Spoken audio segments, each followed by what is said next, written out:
3, 2, 1, pinatas. Pinatas. The Titan II Hey. intercontinental ballistic missile. Oh no. Anyway, hey everybody. It is the gang here again with another exciting episode of the ShinyCast. I am your host, man, Mr. Shafrillis, and here are the other host men, including the guy next to me. Happy G, who does not have a Twitter to plug. Okay. And also the other people. Yes, it is I, Sir Knight Christopher of Sealand now. Oh boy, you'll have to tell us about that in a sec. But first, we must introduce our other person. It's I, Uncultured Swine Studios, the man without any official titles from Sealand. Yes. I mean, none of us have official titles from Sealand except for Chris. Our William is not here today, but he might be here later. Chris, please explain to us. I mean, Sir Chris, please explain what you've been up to. So if you follow my new Twitter, which is at Mr. Dr. Chris, Nice. I have bought a title from the glorious micronation known as Sealand, which allows me to say that I am an official knight of Sealand and no other country on Earth. Yes, apparently you can just do that. You can become a knight of Sealand, and wasn't it? Yeah, I know the knighthood costs like $126, but let me hop on their website real quick and tell you what the other ones they have are. All right, excellent. Because you can also apply for citizenship, so that's going to be my next thing. Yes, please do. I am. I'm going to... if the FBI is listening, no, I'm not officially resigning my citizenship of the United States yet. Get dual citizenship. Become a true Sealandian. All right, folks, if you're listening to this, they have multiple options. So you can become a citizen for about $36, a little over. Amazing. You can get a flag for $19. Ooh. You can get a gift voucher for $13.13. That's very specific. Wonderful. They have You a can gift get their shop. Constitution. Mm. They have a book called Holding the Fort, which, if I recall correctly, talks about when they got invaded by Britain, and then the guy that ran Sealand, I think his name was Roy at the time, hired a bunch of mercenaries, and then literally they had a firefight on top of a World War II fort in the middle of the ocean. Oh my. So if you want to become a knight or dame, like I am, that is $130. You become a count or a countess for $200, and you become a duke or a duchess for $656. Excellent. Or if you want to be boring and become a lord, lady, baron, or baroness, it's $44. Okay, that's not bad. That sounds like a worthwhile investment. Think of the practical applications of being a lord of Sealand. So, yeah, I think I'm going to be do that. fair, you are helping keep a thriving micronation alive, so... That's true, yeah. All right. I've also always wanted to become an ordained minister just because I can just do that off the internet apparently. So ever since I was a kid, I've just wanted to do that, and maybe I should. But Sealand takes priorities, so I'm doing that first. So anyway, anyone else have anything else going on? I played Dead Space 2 because it was on sale on Steam. Nice. I modified a original Game Boy Advance with a new backlit screen. It looks very nice. Ooh. Yes, Nice. I saw That that on sounds Twitter. Project. Yeah. There's a spot. I bought it at a game store, and I opened it up, and there's a spider web inside it. Oh, well, very interesting. That's pleasant. Okay. Mm-hmm. Yikes. I bought WarioWare Gold for $11 because of a deal that was going on, so that's good. It's supposed to come today, so still waiting. It's just that episode of SpongeBob where he's just waiting for the package. That was me all day today, obviously. And yeah. And yesterday I went to the doctor for a routine physical, and it was the first time I've left the house in a month. So, yep, that was amazing. I finished editing the secret video. The secret, yes, Patrick finished editing a secret video that I've been that's been in development hell for about a year. So, but we can save that for plugs at the end. So, yeah, that sounds good. Anyway, let us move on to our first topic of discussion, which is The Last of Us Part Dos. Now, I'm I the like only to refer one. to it as The Last of Us 2 Electric Boogaloo. Yes, indeed. So I'm the only one who's actually played through the game. I just finished it yesterday. Patrick has been like experiencing the whole thing with me because he just sits on the couch and like watches me play stuff while he like plays stuff on the Switch. And I have thoughts about it. So basically, first of all, the controversy surrounding this game is really absurd and frankly a little embarrassing. Like, obviously, there's the garbage with the people who are like, "Oh, this game is SJW trash." Oh, but obviously, those people like, that is not a valid opinion. Basically, a lot of people are upset about something that happens in the first 3 hours of the game, and like at this point, I think everyone knows what I'm talking about, but I'm not going to spoil it right away. But yeah, the thing about that is Patrick and I were personally very happy with that thing that happens because, like, I don't know, we don't like the person that it happened to after what But happened my in the first question game. now to you is, have you played the first one? Yes, I have. Okay. Chris, have you played the first one? Yes, actually, I own the original one for PlayStation 3. It came bundled with my PS3. Ooh, nice. And Ben, I think you said you haven't played either. Correct. Okay. Would you be okay if we did spoilers? Because we don't have to, but like I just want Yeah, to you ask. can go ahead. It's fine. Okay. Well, we'll get to that later. So yeah. Chris, would you say you like enjoyed the first one? I really enjoyed the first one, and from what I've seen of the leaks and from watching people play play the second one, I'm not. I know where a few people are coming from with Joel Mm, and what happens to him, and I know why people are happy about that, like you are. yeah. It's like my one coworker at work said. It's just they did such a 180 in his character almost between games I can see that. Yeah. that it just didn't really line up. But for me personally, I don't have an opinion on it. Yeah. Um. I don't think most people are happy about it. Most people are pissed off because most people don't care about what Joel did. Yeah. Exactly. Okay. I feel like we just have to jump into spoilers now because It's the it's first it's practically hour of the game. impossible to not do Okay, that. so So do you guys remember that fan art that got submitted of Luigi about to fucking kill Schnitzel? yes. with a golf That- club. Yeah. Just put that image on the video, and that perfectly explains the spoiler. All right. Amazing. Okay. Wait, just put Luigi behind with the golf club behind a PNG of Joel. Yes. Perfect. Amazing. So Also, its Metacritic user score has gone up to 5.1 now. I'm happy about that. that's good. That's because people are actually playing the game and enjoying it instead of review And not bombing being it. stupid and just going, oh, it's 0. Yeah. Speaking of which, I guess we can put off spoilers for a sec because I also want to draw comparisons to The Last Jedi. This is kind of the whole thing all over again, and it's quite frankly embarrassing. But I feel like it's more embarrassing here because clearly a lot of the people who gave it zeros did not play it before doing that. They just kind of went off the leaks and what they heard and just were so taken aback by what happens to Joel that they're just like, this is the worst game ever. Whereas with The Last Jedi, it's like at least some of those people sat and played and watched this 2.5 hour movie and then they put their negative reviews up. So at least they consumed the piece of media. Whereas with The Last of Us, it's like this 20-hour game that like clearly they did not play before review bombing it. So that's what's really like embarrassing about the situation.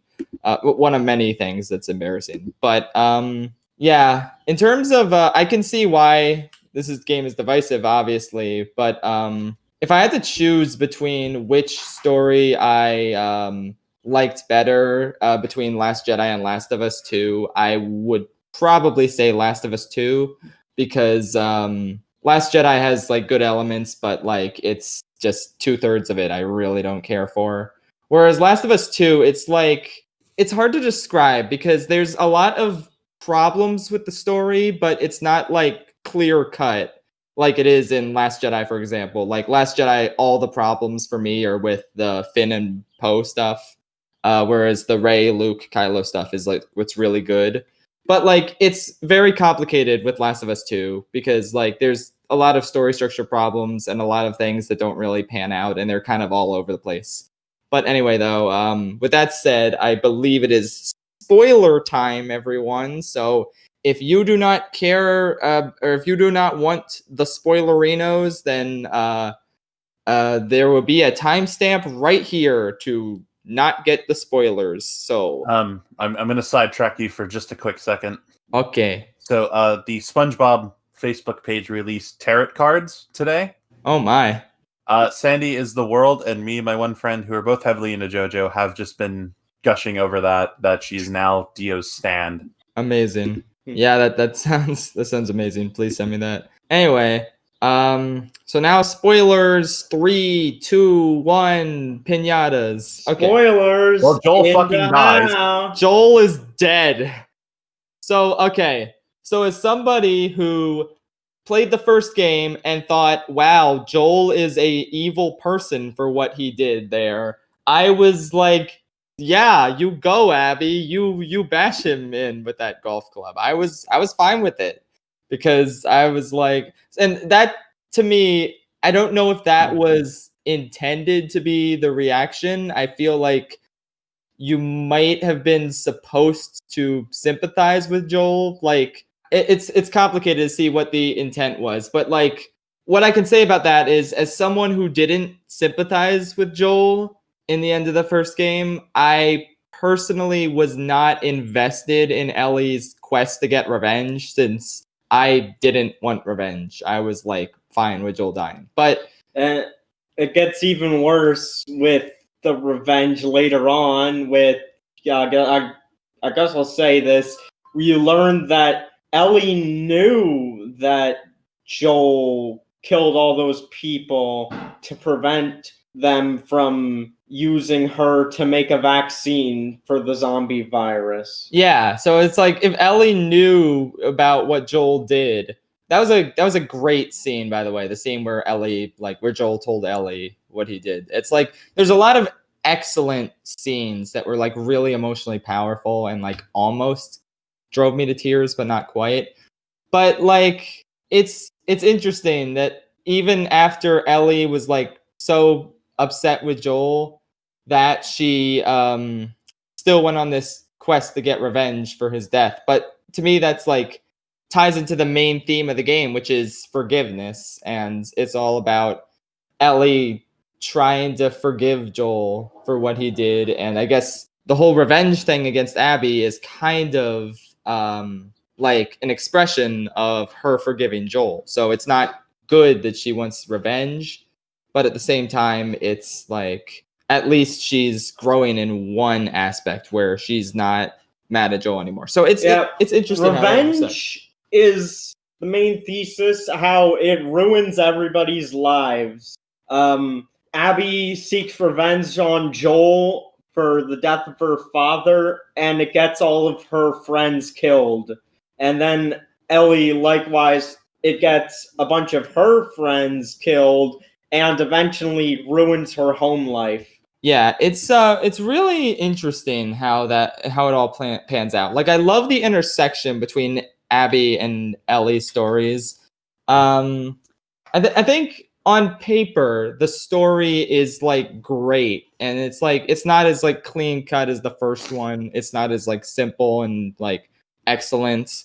But on paper it's a greater, more like complex, emotionally powerful story. I think the problem for me though was the pacing, because like first of all, after Joel dies and Ellie sets out on this revenge quest, it's just like her and Dina trying to get like gasoline for this one motor, and it takes up like 3 hours, and it's just like all the tension is like gone. And it's like really Ellie's, like the early parts of like Ellie's episodes were just so tedious, and I wasn't motivated. And that was kind of the point where I was like, okay, yeah, I don't really care for this game. I don't feel like finishing it. Persona 4 is sitting right there. I could be playing that right now. And then I did. But then it was actually Donkey's video that like made me say, oh, hey, that actually does sound good. Because I didn't know you played as Abby for extended periods of time. So I was like, all right, Donkey, just for you, I play this game. So I kept playing Last of Us, and I was way more invested in Abby's story personally. It's like Ellie and Abby are both like really interesting characters, but like Abby, the motivation was more there for me because like Donkey points out, Abby is meant to be like an intentional like parallel to Joel and Ellie's story in the first game, because Abby's like traveling with this young kid and they're just going on adventures and trying to survive. And it's like, so that really worked for me. And some of the moments in Abby's story were pretty intense. So yeah. But isn't the main problem is the time period that portion of gameplay starts? Yeah, so the time periods are weird because you play through 3 days of Ellie and then 3 days of Abby, and it's just like, I really wish it was day 1 Ellie, day 1 Abby, day 2 Ellie, day 2 Abby. It's just like, with Ellie, you murder all of Abby's friends, and then you go back 3 days, you start doing stuff with Abby and interacting with these friends, and I'm just like, oh, okay, they're dead, so I don't really care. And it's just like, I've heard arguments that this time frame works, and it's like, I forget what people said, but when they said it to me, it made sense. But I'm just blanking right now. But I'll just take their word for it. I can understand why people would like the way that the story ended up being doled out. I personally was not the biggest fan of it, and I feel like it would have been more interesting if they kept it a secret that what's their faces, Owen and the pregnant lady survived. The game is also obsessed with like pregnant people. There's like 3 different pregnancies, and it's just like, okay, guys, you can stop. Like, you don't need to keep going to that well. They Thank need to executive producer Neil repopulate Druckmann for the that human one. race. True. What'd you say, Patrick? Need to repopulate the human race. Okay, we calm down with it though. Also, the condom factories are probably all destroyed. True. Okay, I don't have a defense for that random sex scene with that was in the leaks. Yeah, I think that that majorly pissed off a lot of people because that's literally Neil Druckmann himself. Yeah, I don't know. Everyone says that. I don't personally see the resemblance between. No, that is literally Neil Druckmann, James. Okay. It like, you may go, oh, I don't see no, that's literally him. Like, he confirmed that it was him. Oh my god. If you go and look up Abby's voice actor on Wikipedia, she has in the like miscellaneous notes section of the people that she voices for The Last of Us 2 after Abby, it says motion captured. So yeah. Yeah. Wait, do you mean that Neil Druckmann motion captured Owen in that sex scene? Yes. Okay, that makes more sense. This whole time I thought it was just the character was meant to resemble him, but okay, that's a bit questionable. So anyway, one thing I really appreciate though is how Neil Druckmann is like engaging with like a lot of content creators who have like reviewed Last of Us. Like he on Twitter, he was like promoting Donkey's tweet where he was just like jamming out on guitar within the game, and then he promoted Girlfriend Reviews review as well. It's like neat that he's like paying attention to content creators, but like, I guess it's expected with the games industry. Like, they're more connected to like everyday people than like Hollywood people are. So if you were to ask me, I think it's because of all the backlash that the game got. So he's trying to make it look, like Naughty Dog genuinely cares. yeah, Even though they don't care about their workers. Oh, who said that? Oof. Yeah, that's another important thing. I can't like get behind the crunch culture, and I am so angry with people who are like, oh, look, this is what happens when you get crunched. It's important because look at this game. It's like that embarrassing tweet that showed like Last of Us has a 95 on Metacritic, and that's crunch. But if you have no crunch, then you only get this 89 that like Xenoblade got, and it's just like it's so embarrassing. It's just like, oh really? You needed those 6 extra Metacritic points? Like what the hell are you talking about? I think one of my favorite things was IGN gave the Last of Us 2. I think they gave it a 10 out of 10, if not a 9.5 out of 10. It was something. It was one of those two. Yeah, it was a 10. I remember. I don't really trust and IGN. If I remember right, I think it was one of their reviewers, or was another. It has a little reviewer. something for every. Yeah. Sorry, Chris. What were you saying? Oh no! If Patrick wants to interrupt me, that's fine. Ooh, Patrick, that's it. You're out of the herd, as Sid said in Ice Age 2, I believe. I don't remember. Anyway, though. It was the jokes first aside, one. But there was one reviewer that said that the gameplay didn't really bring a whole lot of new stuff to the table, and they gave it a 9 out of 10. Which, hey, fair enough. But what I think pissed a lot of people off was IGN then reviewed I think it's the remaster of Battle for Bikini Bottom. Oh yeah. And gave it a 5 out of 10. Mm-hmm. And they criticized the shit out of its controls, and then everyone in the comment section was like, "Oh, so this is what happens when a top tier developer makes a game and doesn't bring anything new. But when a company remasters a game, one of its own games, you have the audacity to do this shit." Yeah, I don't know. I don't really trust IGN with anything. But yeah, I feel bad though. Battle for Bikini Bottom remaster was like it felt like it was a passion project. But I guess fans like it, so that's good. I have not played it yet though because I'm too busy with Animal Crossing and Xenoblade, but I'm gonna get to it. Anyway though, speaking of Xenoblade though, I was like negatively back when I thought Last of Us 2 was just about Ellie getting revenge. I was just like, okay, this is like this is like really inferior to Xenoblade's story, which like starts out as a revenge story but blossoms into something like much better as time goes on. And it's like I really shouldn't even be comparing these games because they're very different. But just that stupid ass tweet that I think it just was made because these games were originally supposed to come out in the same day. And it's like, it was mostly, I think, the Sony fanboys who were just like, oh, good, yeah, Xenoblade, huh? Though I'm sure Xenoblade fanboys were upset too. But I honestly, I don't see any problems with the Xenoblade fan base, so maybe not. Anyway, though, it's so stupid. Why are there console wars even? Who cares? Like, bro, I'm just going back and forth between PS4 and Switch with no problem. Like, it's like, really, I just want to play good games. It doesn't matter where they are. Why are people so elitist about consoles? It's the dumbest thing. Like, there's other things to like focus your time on, but whatever. Anyway, though, I think it's just a remnant of everything that happened in the 90s because, as you can still tell, there's still consoles that have very exclusive titles that are genuinely really freaking good, like Halo with Xbox, and Sony has Gran Turismo and stuff. That's true. Yeah, there was the whole I Mario think versus Sonic thing back then. Yeah, I think if we can finally get around the letting of other series go to other platforms, I think we'll finally get over the whole console war bull crap. You need to do that, but I think like online cross platform would be a huge help.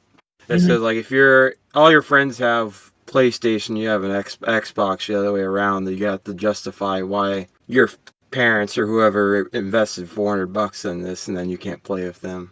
True, yeah. It's like really just terrible. But yeah, going back to Last of Us real quick. It's like, I guess, so story-wise, I just feel like it was weirdly paced. There were some weird moments, and the pieces were definitely there for like a real masterpiece, but they just weren't in the right order, I felt. But gameplay-wise, it was also a bit of a mixed bag. It's like, one thing I really appreciated that I haven't seen anyone talk about is the fact that like you can just avoid encounters entirely if you're like clever enough. You can just like distract enemies and then like run to your destination. And I like that it doesn't like force you to like take out enemies. It's like really open-ended in terms of how a combat scenario could play out, and that's like really cool. But there's a lot of tedium with like rope puzzles and just trying to climb stuff, and it's like it just makes the pace feel a bit groggy sometimes. And then in like the last 2 hours of the game, they introduced this entirely new faction that has nothing to do with anything that's been happening, and it's just so random. Like I don't know. I feel weird about like the last 2 hours of the game because they're kind of like a disconnected epilogue almost to everything else that happens. And I feel like maybe that part should have been longer. Like if you've played the game, you know, obviously everything after the first time you're at the farm. I feel like the game probably should have been split in half. Like the Seattle stuff should have been shorter maybe, and more stuff should have been on the second half, because as is, the second half feels like it has less weight. It almost felt like a bit of cut content, honestly. Like, but I don't know. That seems a little crazy because this is like the longest Naughty Dog game ever. So it's like, but I just feel like they should have moved the content around. But yeah, it's fun to murder people though. So that's good. Like murder feels really satisfying, and like the way you die is like really rough. Like it's one of the most brutal games I've ever played, but it's like satisfying. Overall, I'd say it was a good experience, like a 7 out of 10. You heard it here, folks. First, Shafe loves murder. I do. And in more controversial news, he likes the game. True. That is more controversial. That means you're getting canceled. Oh no, you got me. Anyway, let's see. So, yeah, that's about it. Patrick, do you have any thoughts from just watching the game? I don't know. Everything about the story was kind of talked upon. I don't know anything about the gameplay. I wasn't paying attention because I don't like looking at meat monsters. All the Lunchables monsters is what I called them, based on the Resident Evil 2 real-time fan dub. I think it is cool that you could stick zombies on your human adversaries. Yeah, but that was only in the last area though. Like they didn't implement that till the very end of the game. But so that would have been nice earlier. But yeah, it was a fun time for the most part. It was the hate game apparently, and the first one was the love game. But yeah, I did not hate it. So that's there were no cool. drafts though. Yeah, the oh, I'll say this too. The farm stuff was wholesome, like the first time you were on the farm, but like then it didn't last, and I was sad about that, and I hate Tommy now because of how things went out. But it's whatever. So yeah, that's about it. Chris, has your interest been piqued in The Last of Us 2 by us talking about it? Are you like more intrigued by this? Yeah, like I said, I'm probably gonna get it when it goes on sale eventually. I mean, granted, it's not super high on my radar because, you know, Steam sales going on right now and I'm buying games for Steam and whatnot. Yeah, that's a good point. I either just haven't played on PC before, or I'm just playing games on PC right now, like New Vegas, which I've modded to hell and back. Nice. But from what I've seen and what my coworkers and you and other people have talked about, it seems like it's a good game. It's just, I think some things should have been better designed, and they had time to work on that. It's just, it comes back to that whole culture of they wait till the last minute to do stuff. Yeah. Yeah, just the culture the game was made behind, I cannot get behind, and I feel like we do have to acknowledge that when talking about it. Like, crunch is really bad, and just let games be done. I really appreciate Nintendo for like delaying Animal Crossing so their employees could like get it done comfortably and not be pressured. Because it's like, one thing I should note is as a lifelong Nintendo gamer who's only now starting to get into the rest of the gaming industry. Like the past 2 years have been my first exposure to like games on PC and like PlayStation games. So obviously there's a lot of amazing PlayStation games out there. A lot of them have become my favorite games of all time. But Nintendo, for all their faults and for everything, every bad business decision they make, they like don't give in to the worst habits in the gaming industry. Like you don't even see, they have their own bad habits. Like they're terrible online and like all that just annoying stuff. Their inability to release like games people want, like a good Paper Mario game, but we'll see if that streak lasts later this month. But Nintendo just doesn't do this like greedy corporate stuff that like with all these microtransactions and just like crunching their employees and like just doing bad stuff in general. And releasing online mobile games like Mario Kart World Tour. Yeah, I was gonna mention that's I think that's why Mario Kart Tour has been so widely hated, because it's Nintendo dipping into that, and that's why people are just really mad about that.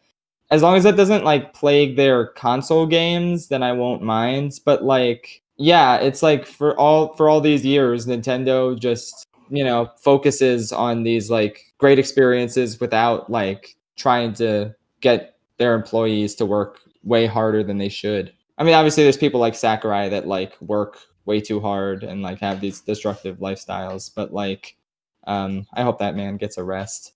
But yeah, they don't put that much pressure on Speaking their employees. of loot boxes and microtransactions, the UK has called for immediate regulation of that. Oh boy, Nice. that's excellent. Good news. I believe it was also the Netherlands last year was suing EA about over that and gambling. Fascinating.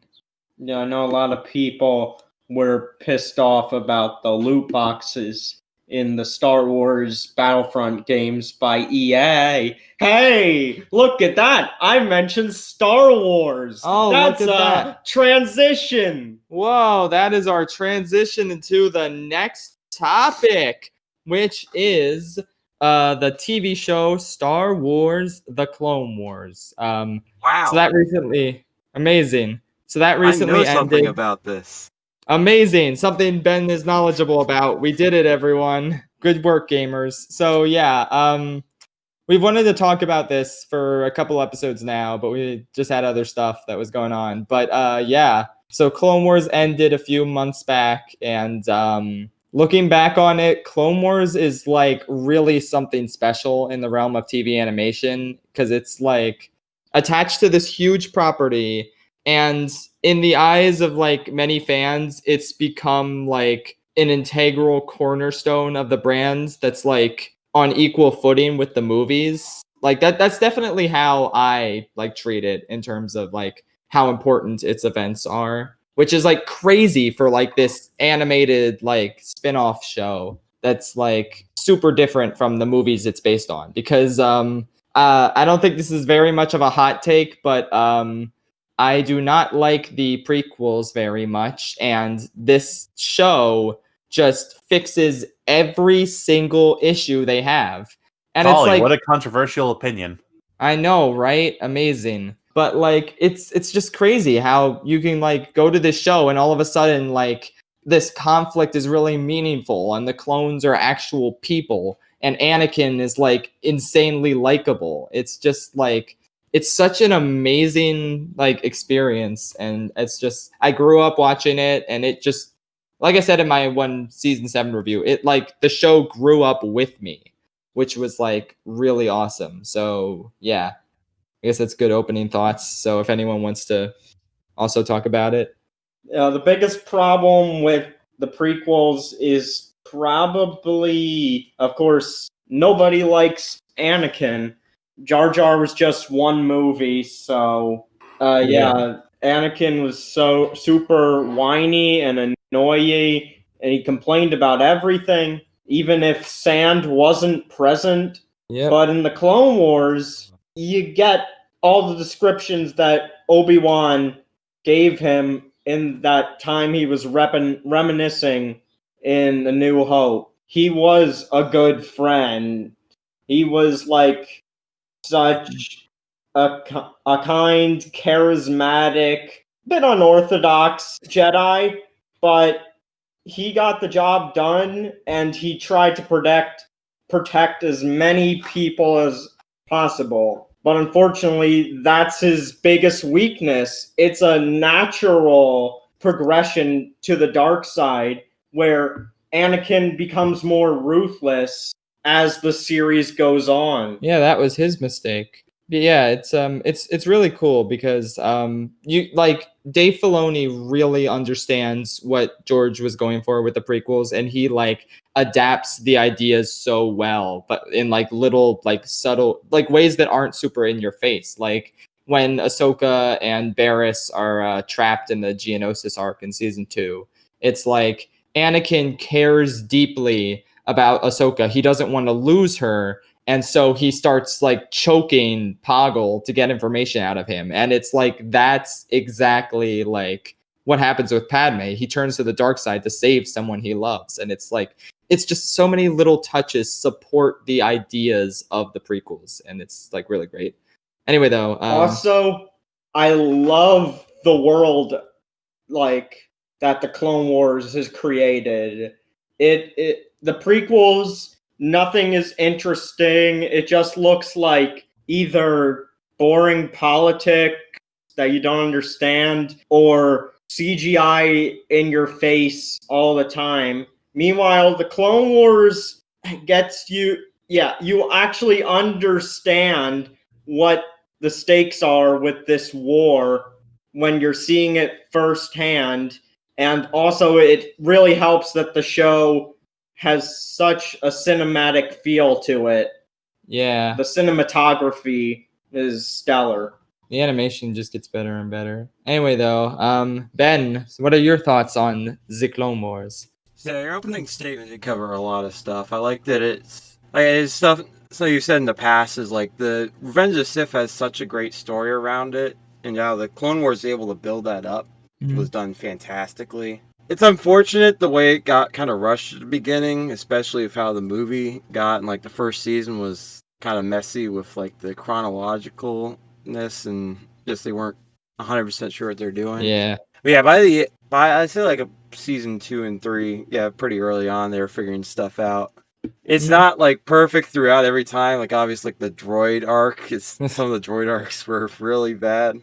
But like it's nice to see that they kind of had like the freedom to go where they ever they wanted, and then also like expand on like certain things that would be kind of confusing or not well explained in the prequel movies. Yeah. It improves on all the characters in the prequels, while simultaneously it does completely new stuff with Star Wars. Yeah, it's like that Mortis arc was just like mind blowing. It was like so neat. I loved the Zillow Beast arc. That one's pretty underrated. It's just like I like how they managed to work in a Godzilla movie because Dave Filoni apparently like really pushed for that because he's a big Godzilla fan. So like I love how they managed to put that in Star Wars and make it work. Like it's just crazy. And how the Zillow Beast is like angry at Palpatine because he is like hears him talking shit about him and he's like going after him. It's like one thing I really love is just whenever it's just Chancellor Palpatine, like I just like watching him and like seeing him act as just this Chancellor and like put himself in the stories. And like then you in the back of your mind you're thinking, is this all part of his plan or something? Like I like to think the Zillow Beast getting loose wasn't part of the Grand Master Sidious plan. And like I also, it's my headcanon that with Cad Bane, that first episode with Cad Bane, Sidious wasn't like prepared for that. And so he was so impressed by Bane one-upping him that he hired him to kidnap those Jedi younglings in season 2. That's like my personal headcanon. But yeah, it's like it's just cool to have Sidious in the show and like just see him like react to stuff and like in that one episode where Padme gives a speech and like changes Sidious's plans, like him silently resenting that he has to abide by democracy for now. It's like there's so many great touches. It's amazing. When we talk about Anakin, I like his character a lot in Clone Wars, but I kind of feel like I like his character in the prequels more than I think a lot of other people are. I gotta give credit to Full Fat Videos, I believe his name, on YouTube, like delving into Anakin's character. And I feel like the way that he's developed in Revenge of the Sith is kind of like Palpatine says he's upon the Jedi Temple. He's kind of just being completely confused and lost towards the end. I feel like doesn't exactly line up well with what the Clone Wars Anakin is. Because Clone Wars Anakin's good in his own right. I just don't feel like he lines up with the movies quite as well. yeah, Like, for better or worse. I know you've mentioned the past, like redoing the entirety of Revenge of the Sith in continuity with how the Clone Wars go could be interesting. Yeah, it is difficult to like reconcile this show being canon when it just feels like a different story than what Revenge of the Sith is depicting. It's like because the Anakins are different, and like anyone can have their like preferences. I'm obviously a much bigger fan of Clone Wars Anakin, but it's just very like odd. And then like even with this new season, you get like retroactive logistical problems. Like, why didn't Obi-Wan ever mention Maul during Revenge of the Sith if it was such a big like problem? But obviously Maul was not alive when Lucas made Revenge of the Sith, so it's like there's a lot of logistics. And then Ahsoka not being mentioned as well. It's like, so you kind of have to do a bit of mental gymnastics there, but I guess you can just assume that like they talked about this off screen. It's weird to try and like connect this like this show that like has this like shows this conflict in a really interesting way, and then try and like connect the dots to I have the power to save the one you love. It's a very goofy movie. Like I like Revenge of the Sith, but it's very goofy, and I feel like it could be the masterpiece that a lot of people say it is if the Clone Wars writers had a chance to remake it.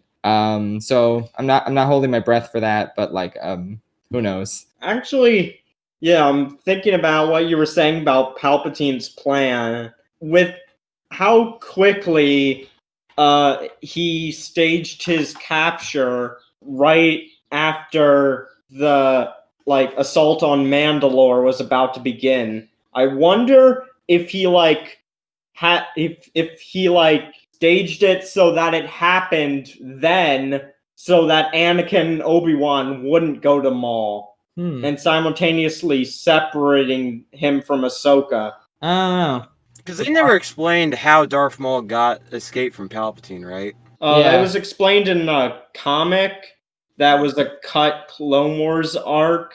Yeah, there was a lot of cut arcs, obviously, when Disney canceled the show. That was the other thing that bothers me is like season 7. I wish they would have stuck with 2 seasons to finish it off, because a lot of stuff was rushed and unexplained. Yeah, and like we didn't need the Martez sisters arc either. Like we Yeah. should have.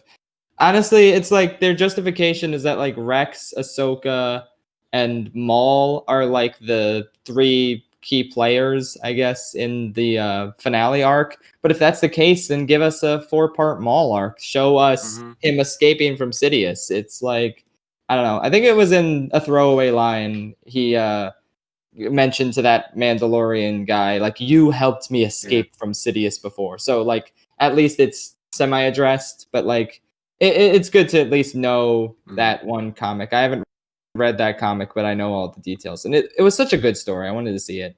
Also, we didn't get the origin of Yoda saying good relations with the Wookiees I have. We were gonna get an arc with Yoda and the Bad Batch making good relations with the Wookiees. It would have been the best story ever.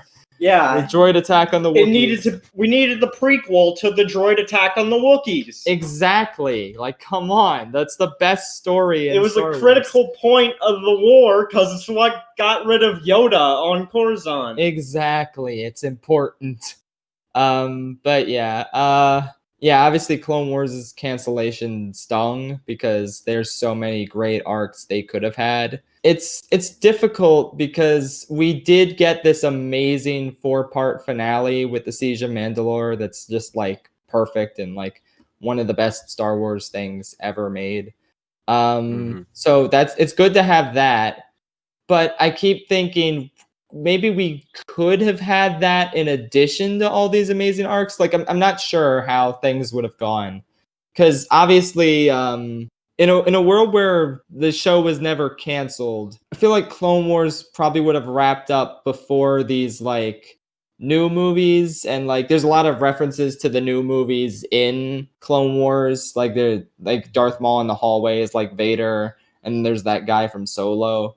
So it's like the fact that those little references are there make me wonder if this story overall would have been the same if like they had been allowed to carry out their original plan. It's like I feel like it probably would have, but at the same time, it's hard to say for sure. So I'm just really glad we ended up getting this amazing 4-part arc that's like perfect the way it is, even if it means the loss of all these other arcs, which is really sad. The Marta sister thing, okay, I understand why it needs to exist, because you need to have Ahsoka understand why the Jedi Order are BS, but I mean, you could have done that in 2 episodes.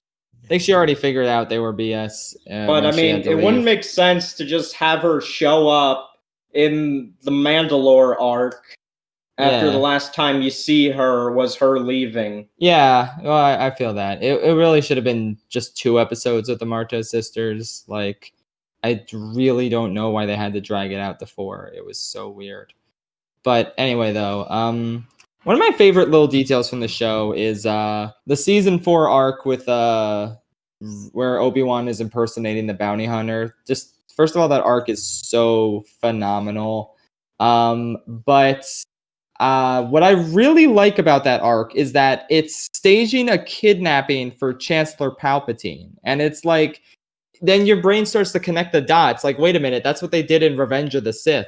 And then you start to see this plan come to fruition where all the Jedi leave Naboo. Anakin is the only one left guarding him. And then you have Dooku there trying to like take him himself. And then you watch Palpatine as he's watching Anakin and Dooku duel, and you think, oh shit, this is where he was going to do the plan to kill Dooku. And it's just like, but then Obi-Wan came and like ruins the plan.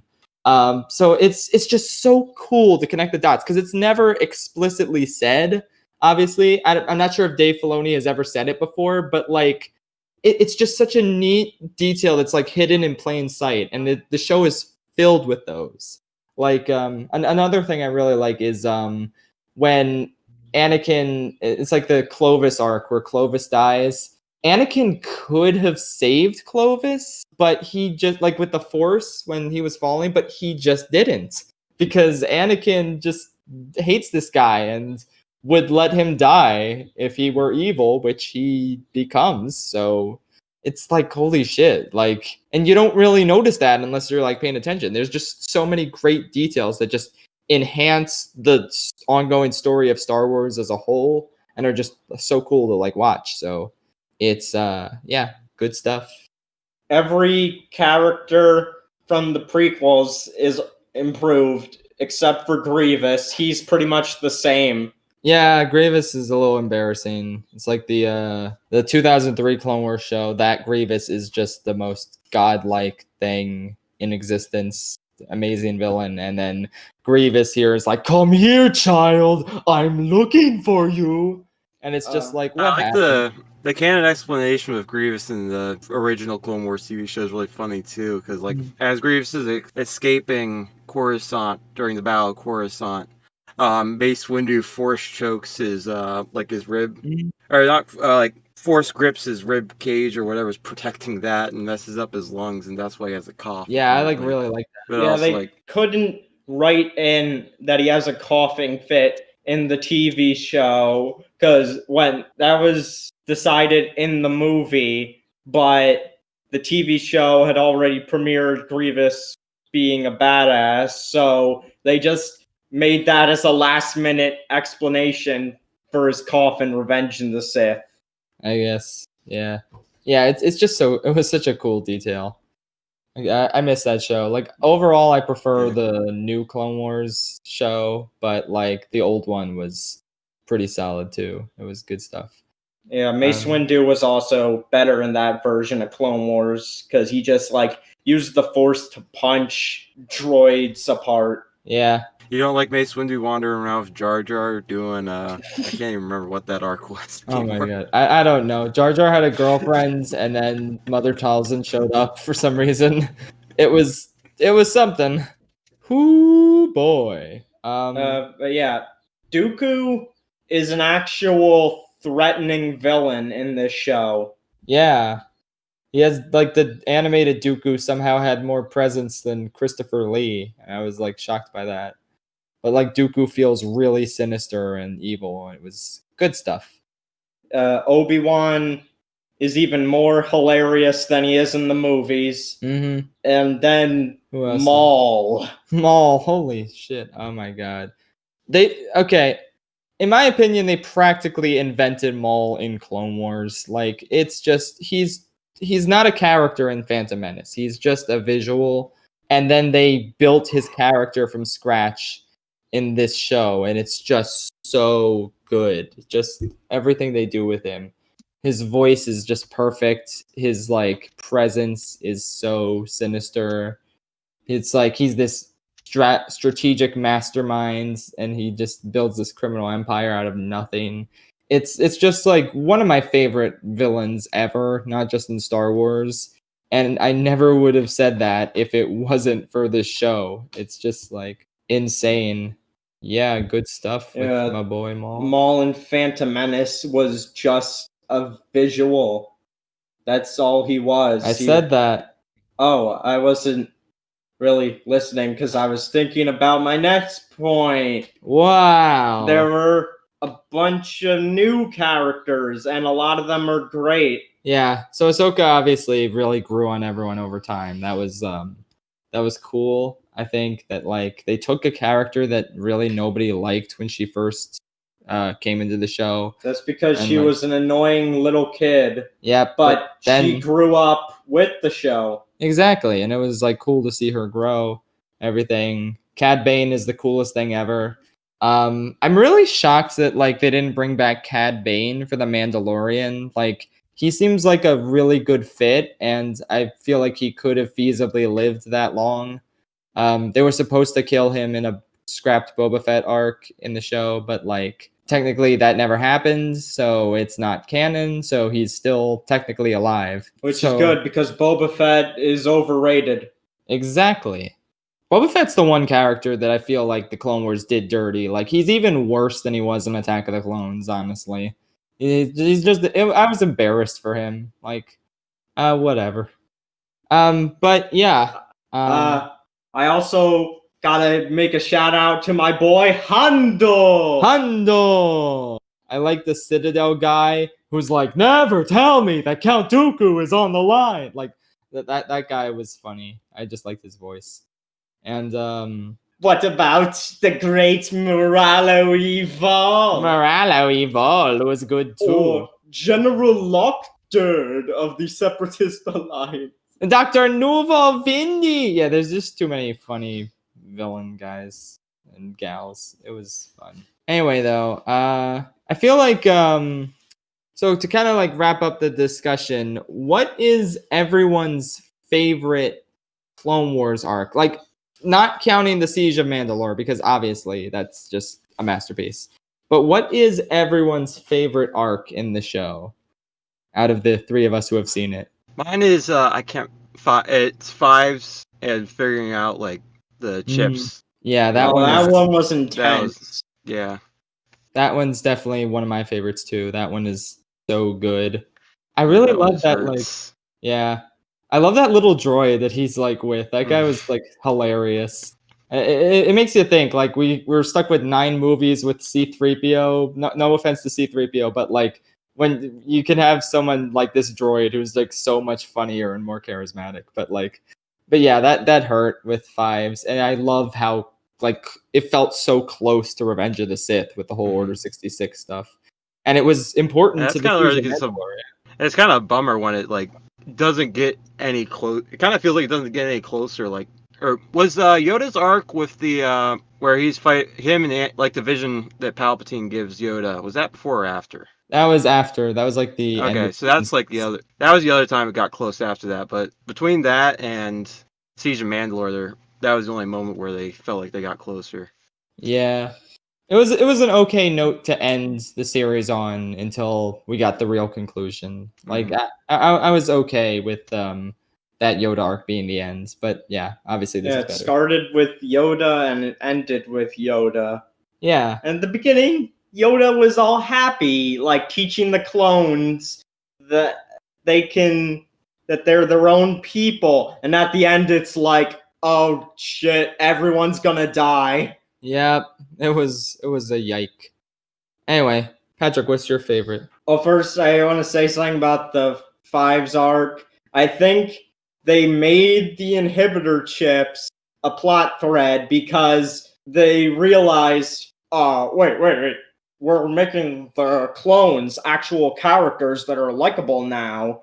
We can't just have them turn evil willingly. Yeah, there's no way the clones would have done that, and it would have been successful. Like, oh, I also love. I keep getting sidetracked by things I love. I love the fact that the clones call Palpatine Lord Sidious. Like, yes, my lord. It's like it feels like that was programmed in there specifically to sever any ties to Palpatine, so that way no one would ever know the Chancellor was behind it. It's just there's so many good details. Okay, Patrick, your turn. I'm having a hard time deciding between two. Okay, maybe I'll say mine, and then maybe that's one of the ones you're deciding between. So my favorite arc was Maul on Mandalore, the original one where he killed Satine and where Sidious came down. Like that story arc was just so intense and insane. It's just like everything came to a head. Obi-Wan and Maul's conflict, and Obi-Wan and Satine's love. Palpatine gets involved. It's just so intense. I rewatch it like all the time. It's just such a great story. Yeah, okay, well, my two things were the Citadel arc, but also the one where Ahsoka was framed. Yeah, those are both great. The Citadel arc was like classic Clone Wars fun, but darker than usual. And everyone got time to shine, the main three. And yeah, the final arc with Ahsoka was just well written, start to finish, and stressful. Shows how corrupt the Jedi Order is. And I noticed both these arcs involve Tarkin. Oh yeah, look at that. Yeah, they did a great job with Tarkin. It really feels like they definitely keep up that supreme evil with him. Yeah, I definitely would see this guy blowing up a planet without batting an eye. Yeah. Also, shout out to the Krell arc. That one was a great story as well. Hashtag fuck Pong Krell. There's a subreddit right now. It's called Fuck Pong Krell. So it's literally just negative posts against Pong Krell. It's the best thing ever. I just love that subreddit. So there's a plug. I love how Ahsoka saves Tarkin's life in the Citadel arc, and then he tries to have her executed in the latter one. Yep, because that it's an asshole. Amazing. Anyway, though, so that's about it for the Clone Wars. So now it's time to reveal something. William has been here for the past 10 minutes, and his mic was just muted because he doesn't know Clone Wars. Welcome, My William. favorite arc was Noah's. Exactly. Hilarious. All right, everybody. So now it is But time. it's Super 3D Noah's Arc. Yes. That's a The good final boss is Robo Hitler. That is, yeah. Okay, so now it is time for the next segment, which is the Super Smash character discussion segment. Today we are doing character number 5, which is Yoshi. My man. All right, Patrick's main for forever. I think, as long as we were playing Smash Bros. Formerly mine as well. Yeah, Yoshi is great. So just in general as a character, like I don't think anybody hates Yoshi. He's just like the most lovable thing ever. It's just this like dinosaur. It's like so much fun to ride him in like nearly every Mario game he's in. I said nearly because Sunshine, no, but everything else, it's just so satisfying. He was one of the most exciting things about Galaxy 2 for me when that was coming out. I was And the like, marketing knew it. yeah, the marketing knew it. Well, dude- he doesn't control badly in Sunshine, though. It's just a matter that he can't go in water, which kind of sucks, as so much of the game is based around water. Also, instead of Exactly. his Yoshi tongue made out of? being his main I thing, don't know. What is Yoshi made out of? well, his tongue wasn't the Disintegrate- main thing in Yeah. the game. It Yoshi doesn't work underwater. Yoshi is made out of 1 part stem cells from a rose, 1 part Godzilla cell, and 1 part the deceased spirit of the scientist's daughter after she was killed in an act of industrial espionage. 1% dino, 99% hot gas. But why did he barf juice in Sunshine? That is a good ass question. Yoshi juice for everyone. Yoshi. One of his greatest achievements, Yoshi for the NES. Hmm, Anyone played that game? I have not. I think I got from Club Nintendo one time. On the It's kind of like NES a puzzle online. type game. I'm not even sure what Yoshi's doing in it, Yeah. other I than thi- branding. It's funny to me that Yoshi debuted on the Super Nintendo and then he got his own game on the NES. Like, that's just weird to me. Isn't the last NES game Wario's Woods? Yeah, I think so. I think in like And that was 94? yeah. That's the last official NES game. Yeah, because Homebrew is still going on. Yeah. Did you guys hear that Shakedown Hawaii is getting ported to the Wii and Wii U on physical copies? It's I have unfortunate not- the Wii U is being continued. Yeah. It's the game by the guy who did Retro City Rampage, so it's a sequel to that. You can always Yeah. hold out They're hope like that Just Dance 21 coming to the Wii. Yep. Nice. Let's go, baby. But yeah, anyway though, back to Yoshi. So he's great in the Mario series. Obviously, he's like a great fun character. In terms of And his we're all monsters because we just dump him into pits. correct. I sure do that. In terms of his own series though, I don't really care for most of his series. I love the SNES original, but that's about it. I feel like everything after is just kind of okay. I mean, Yoshi's story was fun because it's just a fever dream. Yeah, So is Mario 2. That's also a dream. that's true. Yeah. Well, I A mean, literal dream. I wasn't talking about a literal dream. I was just talking about it's very bizarre. Yeah, I Yoshi, mean, most of it was just the art style and the end credits thing. It's trying to continue off the children's storybook motif from the original Yoshi's Island, just in 3D, which doesn't quite work. Like, I think a lot of it is just like pre-rendered sprites for the most part, yeah, and it just kind of doesn't look as organic as it normally would for whatever reason. yeah. It's weird. Yeah, Yoshi's Story is fine. Most of my experience is just with the original SNES Yoshi's Island. Also, no Super Mario World 2 because they wanted to make sure that people bought the game. Yeah, exactly. I think the main problem is that a lot of the Yoshi games don't really keep up that same sense of speed that the original had, because you can get some good speed in the original game just by holding right and running and everything. It had like a good pacing and momentum to it. Yeah, exactly. Whereas the others, from what I can tell, like I only play Yoshi's Story. I play Topsy Turvy too, and those games are a lot slower paced. I think that also is part of the problem. Like, a lot of the Yoshi games are just kind of experimental nonsense. That's true. Yeah. I've heard a Like lot of good Topsy-Turvy. things. Everything There you go. topsy daisy, topsy turvy. I've heard a lot of good things about Woolly World. Yeah, Woolly World's good. It's just a bit slow. yeah. I haven't It's a good gotten- game. It's just too slow for me. Yeah, And Crafter World, when I saw that, you're like, okay, this just looks like even slower Woolly World, so even less my thing, so I just didn't bother. Yeah, I didn't enjoy the demo for Crafty World. Yeah. yeah. I haven't really looked into Crafted World at all. But I mean, I think I'd enjoy Woolly World because I loved Kirby's Epic Yarn. It also has some of the best amiibo functionality because like you can get so many costumes. Yes, That's true. And the Wool Yoshi amiibo is also a great thing that exists. I know. It's You have so the right. giant ones it's too. small. I love it. Yeah, I love Yoshi too. And if you use a regular Yoshi amiibo in Woolly World, he just turns into regular Yoshi. Normal Yoshi. Yoshi. So when he gets like separated into the threads, it's just like like biological threads just going together, like it's made of plastic or something, and it's hilarious. Amazing. He looks like a Twizzler when he gets sucked up. That is horrifying, and I love it. Oh man, Big Yoshi is the funniest thing of all time. Like, So Patrick, tell us all about Big Yoshi. yes, He is a Yoshi that is big. Big Okay, what about Boshi? Thing is, Yoshi. I'm not even sure. I mean, it's got to be.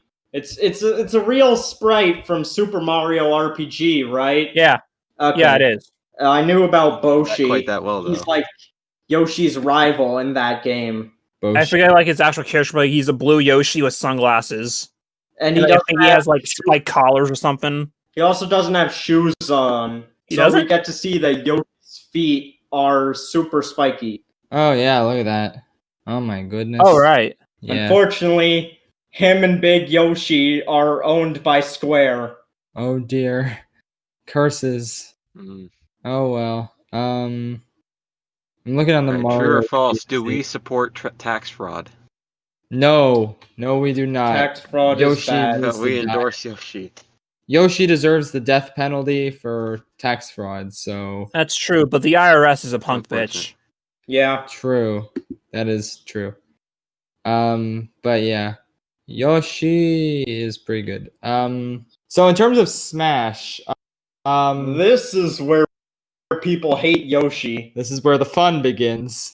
Yeah, I like Yoshi in Smash. He hasn't quite clicked with me as much as other people here, but I like him. Egg roll is terrible though. I just it's so bad of a move, but it's I mean, it is a bad move, but I found use for it.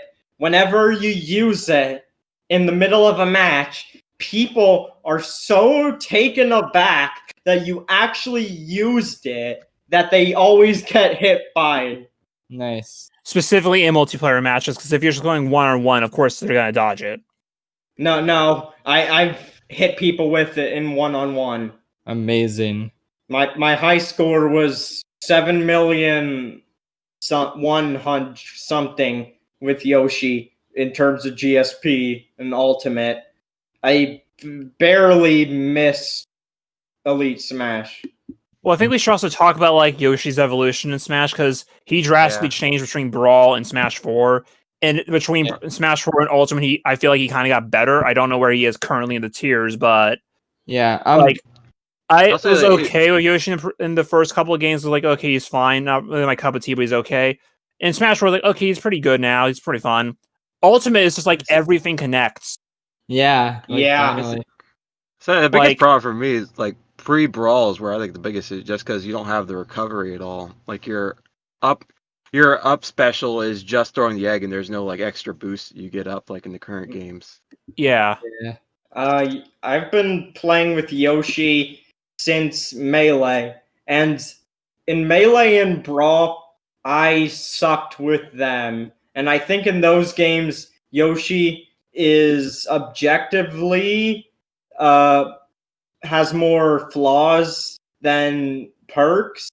Definitely with Smash 4 onward, I think they were an actually viable character. Yeah. I think an important thing with Yoshi is that well, not really. It's less of an important thing, but just his design was so bad for so long in Smash. Like N64, you can excuse it because everyone looks weird. Melee, I don't know what they were going for. It's You're like going for the first Mario World. yeah. I don't know why I said the first Mario World. It's the only Mario World. They went with Mario World style. Excuse me. What about Super Mario World 2 Yoshi's Island? Remember that? Oh, fuck, you're right. Exactly. Someone's going to mention, what about 3D World? Didn't exist yet. Exactly. Yoshi looks disgusting in Melee. Him and Mewtwo just drastically look different from their... You know what it is with Yoshi? He looks like he's made of plastic. Yeah, he really Which, does. okay, I Yeah, get that they were like- going like- for the trophy thing, but even then, like him specifically just looks really off. Yeah, Yeah. Like, the dimensions of everything just don't look good either. yeah. Mm-hmm. The dark unappealing. green color is weird. So Yoshi's weird in Melee. Brawl was just an ugly color. It would have been an alright design if it wasn't like moss Yeah. green. Yeah, Yoshi looks natural, except the color is super dark because Brawl is the edgy one aesthetically. Exactly. Yeah, you But- could argue that everyone in Brawl kind of look like that. Like Sonic, like really looks pretty bad when you look at his Brawl model. It's really awkwardly textured and everything because Yeah, they were trying to base off of the Sonic 06 model. Yeah, Ooh. true. there's bigger problems there. Yeah. Mario Yeah. was just really tan in Melee for some reason. So is That's- Luigi, like especially Luigi. I feel. Yeah, it was weird. The Mario characters were a little off because they hadn't really solidified their 3D designs yet. So, like, Melee had to get creative, and it did not work with Yoshi, especially. Yeah, the Um, GameCube was when these characters' designs got finalized, but Yeah. since Melee was a launch title, Yeah, I was like, oh, yikes. Yeah. It wasn't launch day, but I think it was like within like the first launch month, if I remember correctly. Yep. but Smash 4, though, back to wow. Yoshi. I have Masterpiece. That's design. where I played with him in Brawl the most because I've played Brawl the most, and it's my favorite in the series because it has the most content and nostalgia.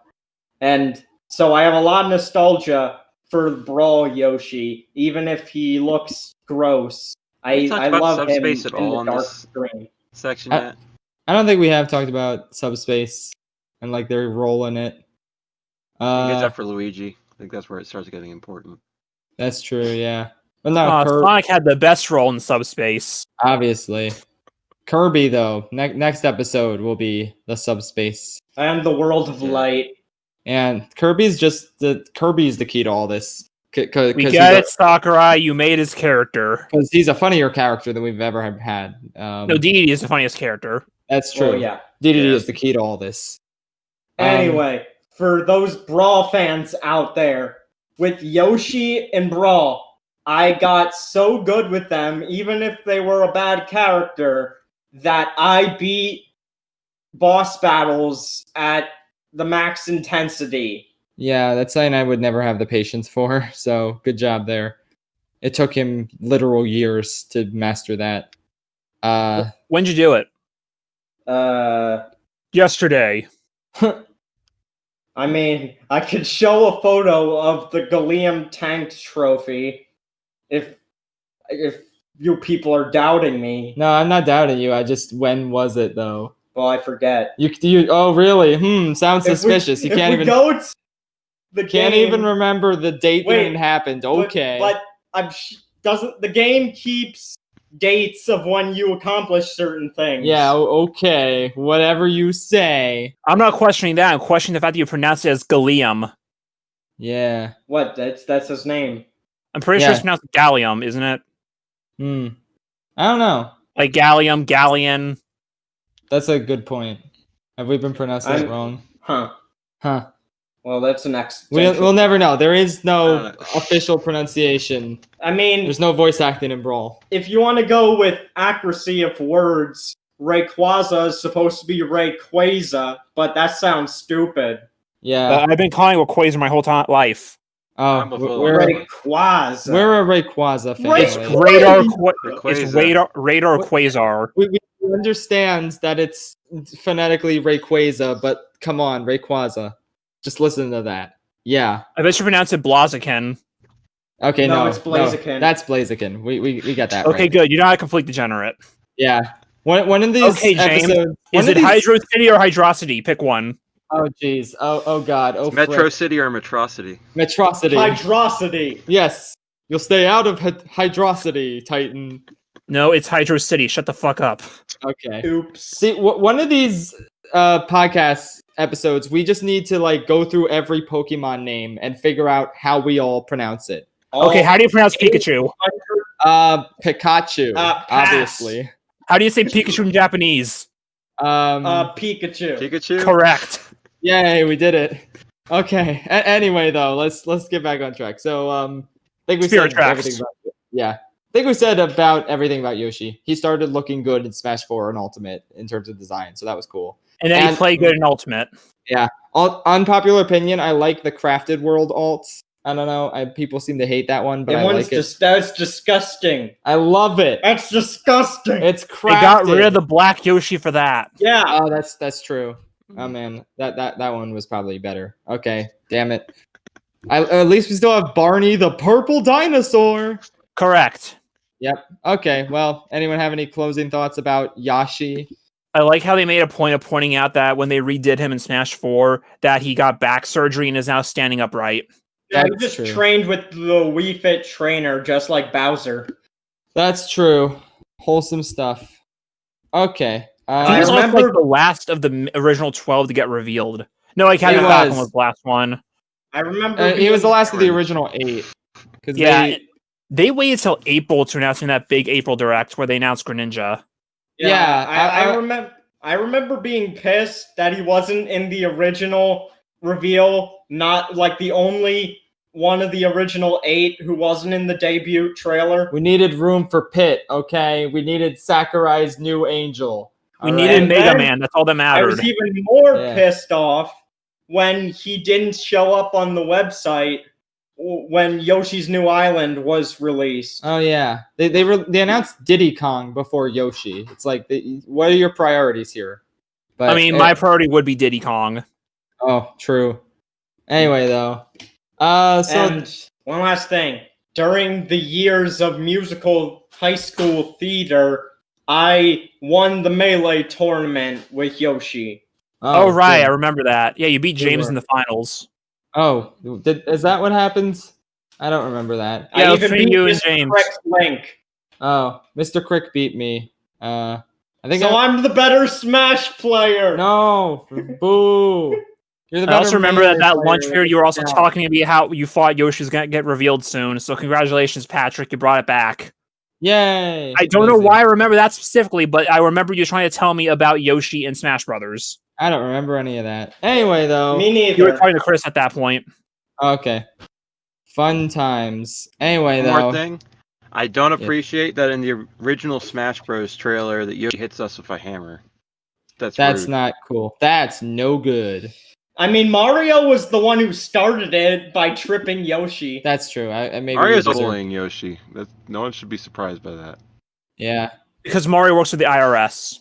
exactly. Break his Because kneecaps. Mario is a sociopath. And with that, let's move on. But hey. But let's move on. I can't believe Yoshi is actually Alphys. Wow. Ooh. Whoa. Da-da-da-da. Okay. Now Alex Undertale. Undertale reference. James still hasn't played Undertale. Oh. Swarm his Twitter. Force him to. Uh-oh. I didn't finish Undertale. I only got to the spider lady, and then I kept losing and got mad. Oof. Unfortunately, I can never beat Sans. I can tell Yeah. you the pro strategy to beat Spider Lady instantly. Show her Spider Bake Sale food. I didn't buy it Ooh, because I didn't have enough money. that was his mistake. Not on topic, but Undertale, I played it in 2018 and was completely unspoiled, so I consider that a major achievement. Nice. Good job.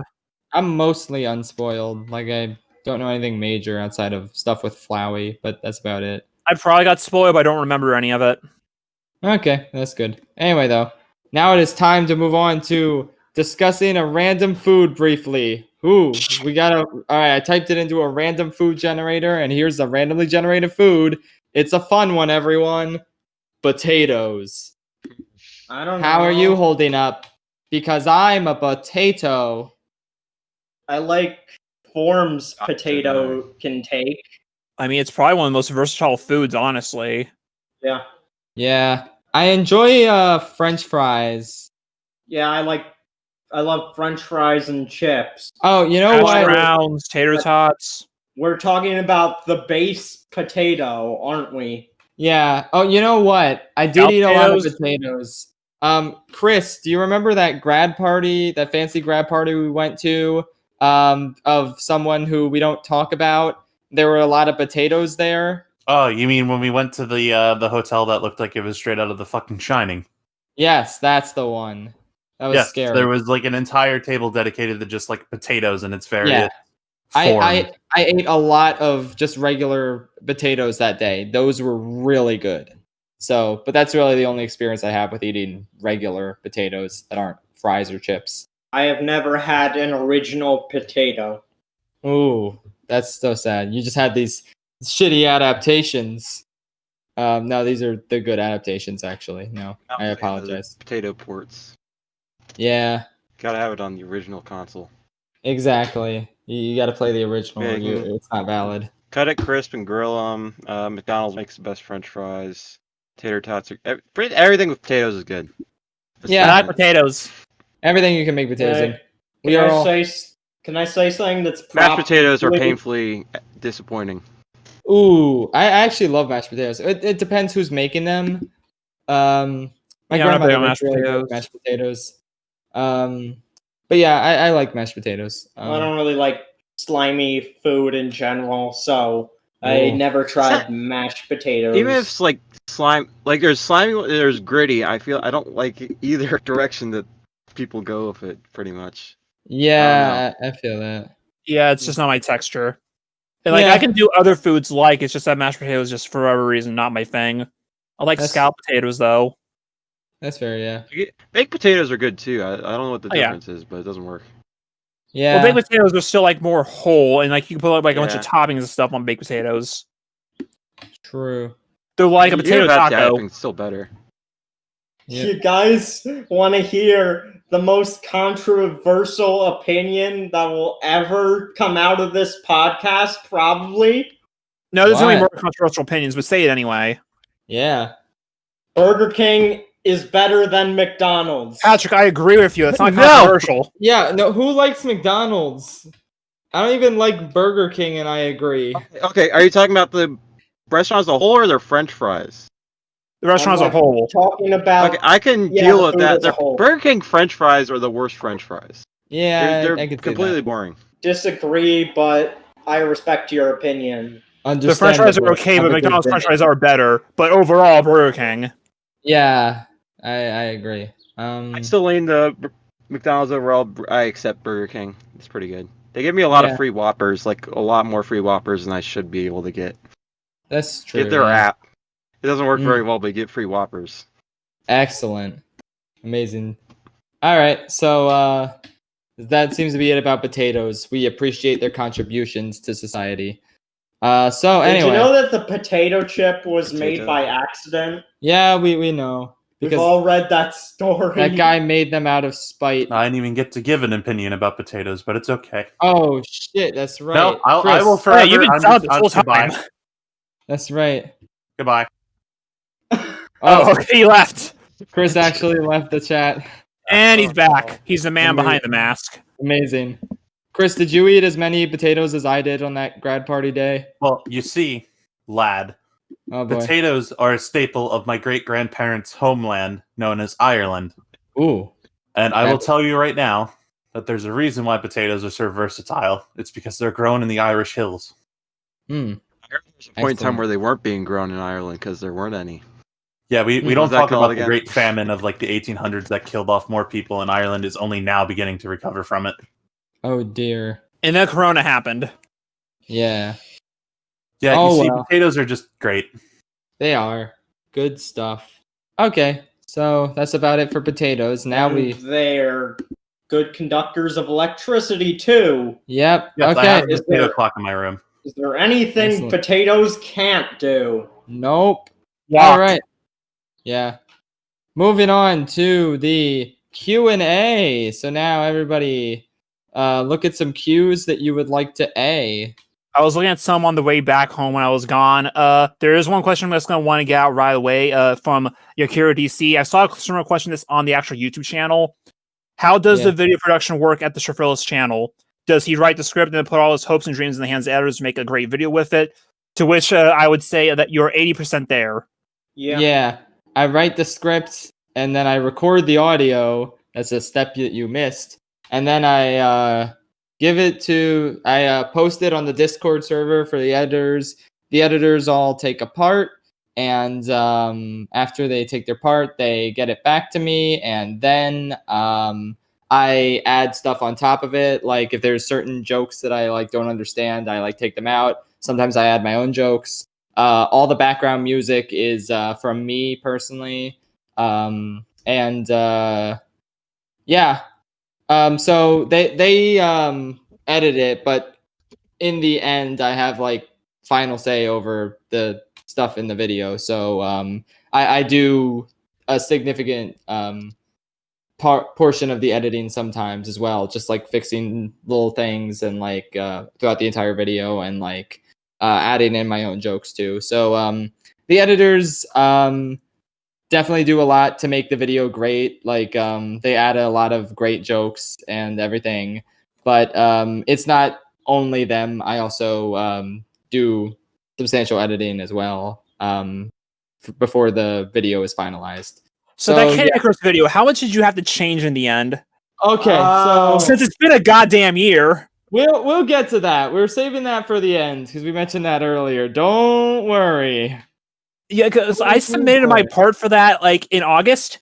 It's Yeah. July. Amazing, you went back in time. Oh wow. Okay, we'll talk about that.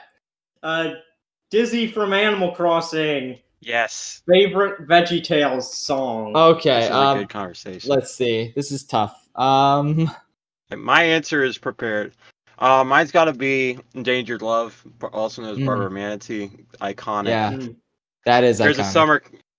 There's a summer I went to where they claimed that Barber Manatee lived in their lake, and they sold shirts with Barber Manatee on it. That's amazing. That's copyright infringy, but also amazing. Awesome. As a kid, I think my favorite was the Song of the Cebu. That's just it's so good. But I think my current favorite is Larry's High Silk Hat. It's so much fun. I know it's just the Pizza Time melody from Spider-Man 2, but like it's such a funny like experience. So good. I think that I still go with Song of the Cebu, but that's out of the silly songs, because my favorite is definitely the love song with Mr. Lunt, his cheeseburger. Oh yeah, classic. Also beautiful. And Pizza Angel is kind of also in the same kind of. Yeah. Also beautiful. Yep. William and Chris, There's a do lot of you classics. guys have any favorites? It has been a hot minute since I've watched VeggieTales, so the only song that springs to mind immediately are the cheeseburger song and the pirates who don't do anything. Yeah, both iconic. Chris, do you have an opinion? I'm going to tell you right now that you can call me an uncultured swine because my only exposure to VeggieTales was seeing commercials about it. Ouch. Oof. And then seeing those commercials and being, God, I really wish there was a way to skip these because I hate commercials. Oof. Well, yeah, relatable. Everyone hates commercials. Yep. Anyway, everyone with a soul hates commercials. James. Yeah. This one comes from Emma. So the first question is, who's my favorite Stone Ocean character? It would have to be Jolene. Cool. She undergoes a lot of character development, which is great, and then Poochie happens. But she also asked, James, what is your opinion about Samurai Jack? Okay, I really like Samurai Jack. I watched it in preparation for season 5 a few years back. I didn't grow up with it. Chris did, I believe. Chris is a big fan. Yes. Yeah. But yeah, me personally, I think it's a really good show. Its theme song is so catchy. It was enjoyable. I feel like it would have worked better as a like ongoing storyline sort of show with continuity, which is what they did in season 5. And that worked pretty well until the last 2 or 3 episodes. So yeah, but I just think that would have fit the show better. It didn't really fit the episodic formula that like every cartoon at that time had. But it was still really good, and I like it. So Aku is really funny too. Yeah, who could forget the fact that you and I would be on Messenger just watching the show at the same time and just talking about it yeah. as it Yeah. went through. That's right. I remember when the finale happened, you did a test live stream reacting to it. Yep, that was something. I just pointed it. I didn't have it streaming on my computer, so I just pointed my phone at the TV, and it was a really Yes, I was low in the chat quality. on that live stream, and it was great Yeah. because people were yelling at me because I was like, "Oh god damn it, this sucks." Yeah, it did suck. That was amazing though. That a baby's first live stream. Anyway, And that was like what 2017, so that was before you were even popular. Yeah, that's true. I was just the YouTube poop guy. So yep. So Mad question- Hatter asked, "Is Ian from Onward hot? Who is that again?" Which one is he? The The fat older brother? one or I the think he's the older brother. Ian? The Jack Black looking no. dude. Hold on, let me just check. I don't know who this is, so I have no opinion on the matter. Oh no, he's the linguini He's looking the Tom guy. Holland. Oh. He's no. Sorry.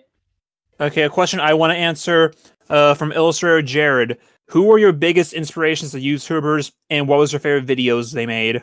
Ooh, good question. So do we want to go around then? Because I'm pretty sure we each have our own different ones. Yeah. I can go first. So everything I've done on YouTube has been inspired by something aside from the first few videos me and Chris made back in the day, which were just random digital media projects. But YouTube we don't talk poop, about those. yeah. In terms of YouTube poop, I was really inspired by Emp Lemon, NP Carlson, and Jimmy Davis. Like they were my 3 favorites, and they made me want to make my own YouTube poops. And then going into analysis videos, I watched a lot of Lindsay Ellis and I Hate Everything, Ralph the Movie Maker. Trying to remember who else was active at that time. I think at that point, before I started making analysis videos, Scott the Waz was active. So obviously he was a big inspiration as well. Yeah,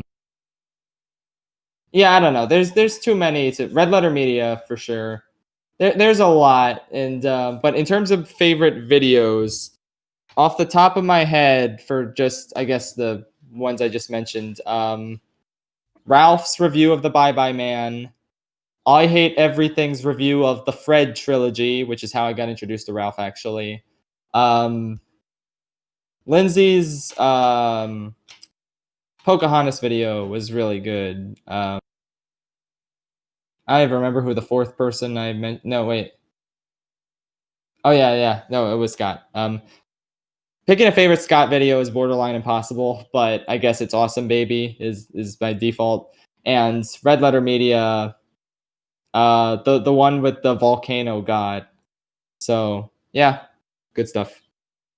That was a Half in the Bag episode, right? Yeah. It was the one about Maze Runner, the Death Cure, where they didn't talk about the movie at all. They just had the volcano god come in. So that was good. Okay, Patrick. What's the question exactly? Who were your biggest inspirations as YouTubers, and what were your favorite videos they had made?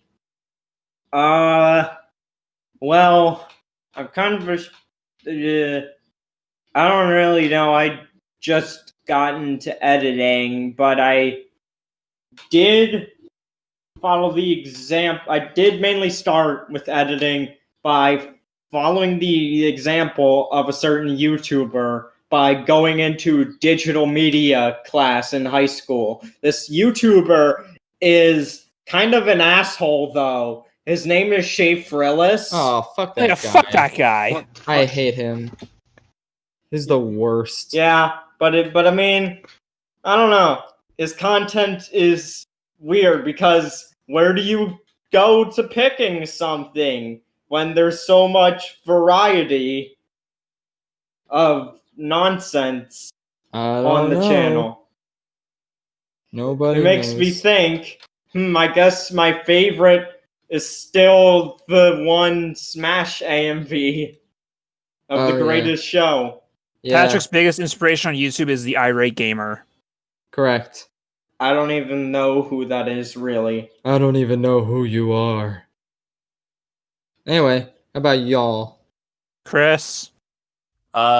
Personally, I would say my favorite YouTuber of all time will always be Critical. What's up, everybody? It's Critical. My very first exposure to him and my all-time favorite video series of his that he did will always be when he played the Oregon Trail.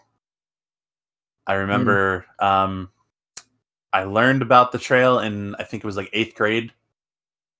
And I went to homeroom that day and I just randomly searched it up and his video was the first one that popped up and I was like, oh, they made a game about it. This looks interesting. Amazing. And I got a lot of weird stares because I couldn't stop laughing. Oh yeah, understandable. Because, a classic line of his was that nipple drowned, so they had to stop the journey. No, Nipple! Oh, We no. can't Nipple continue. drowned! We can't continue the journey. We lost Nipple. Yep. Anyway, though. Well, when it comes to favorite YouTubers, I'm gonna go with classic Chugga Conroy. Yeah. That wasn't the question, though, Platrick. Like Chris got Oh, yeah, that's right. say- Inspiration for YouTube. Well, if we're going to go with inspiration, I'll go with good old Mudahar over at Some Ordinary Gamers. Cool. I loved his original content, and I love his current new content where he dissects viruses and stuff. He used to do a bunch of creepypasta stuff, right? Yeah, he started with a bunch of creepypasta stuff and then slowly did more in line with his IRL job, I believe, of IT stuff. Okay. And now it's just him breaking down stuff that happens on the internet and IT stuff. Neat. Neat. Ben, do you want to go next or should I? Can go. So James covered a lot of my inspiration as far as YTP goes, and I say also like early on, or James yourself, you've also been kind of like Patrick said, you've been a big inspiration on my stuff. Not that I make it something often, so my inspiration video to video changes a lot. I'll say as far as my favorite video from you, unfortunately it's blocked now. If you could upload, that'd be great. Is YTP Bowser sends his son into a never-ending downward spiral. Has been blocked That on was a good GMG. one. Tragic. Oh, no, I didn't know that was blocked. Oh, man. I I'll have to didn't figure know out that a way. until I was looking it up. Yeah, I'll have to figure out a way to get that back. Yeah. Say also Donkey and JonTron been inspirations for me. Yeah, I can't. Off the top of my head, it's kind of hard to name favorite videos. There's a lot of high quality stuff from everyone. Yeah, so Ben P. Carlson, Jimmy Davis. Also Alien Myth 64. Also high quality content that's been inspirational. Yeah. All right. Chris. Oh, wait, no, Chris already went. Okay, that's William, everyone. you have to reveal. Yeah. Oh, that's right. William, go. Is he dying? No, it's clearing my throat. Okay. Uh-oh. I think he's dead. Yeah, I died. So my inspirations, and some of these are just my favorites in general, because like it's not mutually exclusive, obviously. So big inspirations. James Rolfe. I feel like that's an inspiration for a lot of people. Yeah. And everything Classic. yeah. Others would be Some Call Me Johnny and Brain Scratch Commentaries. Find the Computer Room. There are Sonic 06 Let's Play is probably the best Let's Play of that game in the internet. And Smoothie's editing for that, like he's just one of my one of the people I look up to for editing in general because of that Let's Play. Nice. Other people would be like, and there's like more typical stuff like the Normal Boots crew. And that Hidden Block, those were good growing up. More modern stuff, Rebel Taxi, I love his stuff. Bob Dunger does like the VHS style as well, and like so like her and Rebel Taxi like big like style inspirations for me. Nice. Who else? Then there's like more people that I know currently. Monstrosity Tokusatsu Vlog. Other people I've met through there. Professor Kaiju. He did like this 2-part Gridman review, and it's really good. So check that out. Yes, I'm plugging people I know now. Neato. All right. And yeah, basically, like I've just mostly been like that's the gaming side of YouTube for a while. So like a lot of those people are just like my inspiration, more unlike the YTP crew that you guys normally know. Yep. All right. Yeah, sounds good. Yeah, sounds good. All right. By the way, Miles- James, why is the pink diamond video blocked again? I don't even know, but we don't need to salvage that one. It's all right. It outlived its usefulness. Yeah, I just still love how people thought that was real. Yeah, that's true. That was good. Anyway, Here's a good question from the Crisis. yes. What is the meaning of life? 42. Yeah. There you go. Pancakes. Anyway, Will Shafe ever watch Shin Godzilla? The answer is I will make him watch all of them eventually. correct. Speaking along those lines, James, is a question from Jesus. So will you ever watch JoJo? Maybe. I'll get to it. Sure. A 3-part question from Shrek Brando. He has one for Chris, James, and me. For Chris, God. who's the best Joe star? That's obviously Jonathan. No, excuse me, Joseph. Mix them up for a second. Okay, for James, what's the best thing you don't like the most about Rise of Skywalker? The best. What? No, What's the thing you don't like the most about Rise of Skywalker? So the thing you hate the most. Okay, I got confused by the best. I didn't say best. You just misheard me. Okay, I think you did say best. Yeah, I think you just misread the question, but that's I think okay. I read it as nest. The nest. Nest. The nest. Okay. Okay. Legitimately, I was thinking about giving Rise of Skywalker a 3 out of 10, and then Chewie got the medal, and I was like, okay, 2 out of 10. Like, Chewie getting the medal is the absolute bottom of the barrel for that movie. It's the worst thing ever. Is Anyway. it just really pandering to you, basically? Yeah, I felt embarrassed in the theater. It's like, oh god. I think Chewie has forgotten about that medal at this point, guys. Like, It would have been over 40 years. yeah, like who cares? Like, And in for- universe, he never cared. So whatever. And for me, context of this legendary image, for those who are wondering, it's the image I used for Chris on the actual podcast because the anniversary came up. So it is a picture of Chris stuck in the I don't even know what to call those things, like the tube ladder or something. A playground ladder. And you just have James in the background checking his phone, and I'm pretty sure that's Patrick's hand off to the side trying to do bunny ears. Attempting, yeah. So that was James's high school graduation party. That's true, yeah. I wasn't actually stuck. Yeah, I just... How'd you do that again? I just climbed into it and then shouted that I needed Patrick to bring me the butter so I can get out. Get me the butter. Patrick, get me the butter. Was that around the time of the Ted Cruz, wow, a cow made of butter picture? Yes. So my daughter loves butter. Oh my god. So we went to the butter museum and found a cow made of butter. Oh wow. My god. A cow made of butter. Make it stop. Anyway though.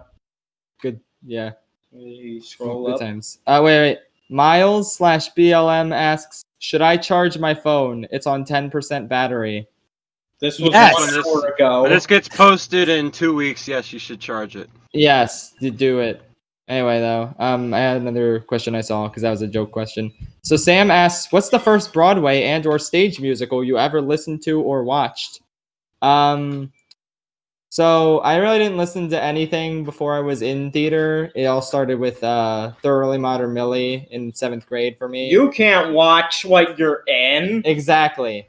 The first legit thing that I watched and got obsessed with was Les Mis. And that was from I remember that. Yeah, that whole Worst phase. school year of my life. True. You're welcome. Hey, And, be thankful you didn't live through the Hadestown phase. It's still That's going. still ongoing. It's not a phase. Anyway, it's a lifestyle. Sure. That's what you said about Hamilton back in 2015. Oh, I hated that one even more than Les Mis. Oof, tragic. I still have to watch the pro shot. I haven't done that today yet. Today is the day it came out. Anyway, though, Les Mis was the first one I listened to / watched. Because I listened to the soundtrack after I saw the movie, which was... I listened to the, Broadway soundtracks, which are, good. unlike the movie singing. But anyway, that's a And I'm Javert. And I'm Javert. Anyway, Do not forget my name. yep. Do not forget me. Anyway, how about you guys? What's the first Broadway and/or stage musical you ever listened to? Oh, in terms of Broadway musicals, The Lion King was the first one I saw on stage, but like Les Mis was the first one I Same listened boat to. there. Say it. I think the first thing I've ever seen was Thoroughly Odd Modern Millie. Yeah, but that was just my high school production. What was the first Broadway show you saw? Aladdin. Oh yeah. And what about listen to? Exactly. He doesn't listen to anything. Any Broadway I thing. listen.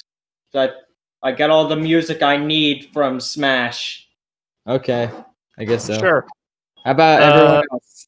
Well, I've never been to Broadway, so none. But like I'm just gonna take this what you said with getting obsessed with. Obviously, for me, that'd be Little Shop. True. Very, very true. Chris, have you listened to a single Broadway thing ever? Yes, actually, that would be Hairspray. Hairspray is my all-time favorite Broadway show and musical. Really? Oh, yeah. I wouldn't expect that from you, but okay. That's Yeah. that's one of the few musicals that I have the patience to actually enjoy, and it will forever hold a nice spot in my heart until I die. Nice. Wholesome. And you can run and tell that. Yep. All right. I think that's everyone. Ben, Ben? did you have anything else to add? Yeah, so when I was 8, I saw King live. That's about it. Nice. All right.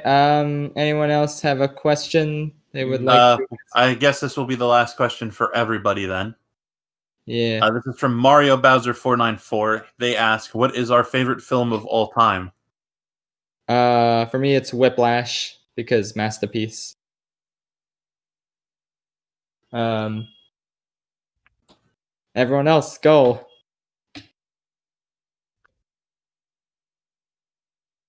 Damn, I'm the only one who had anything prepared.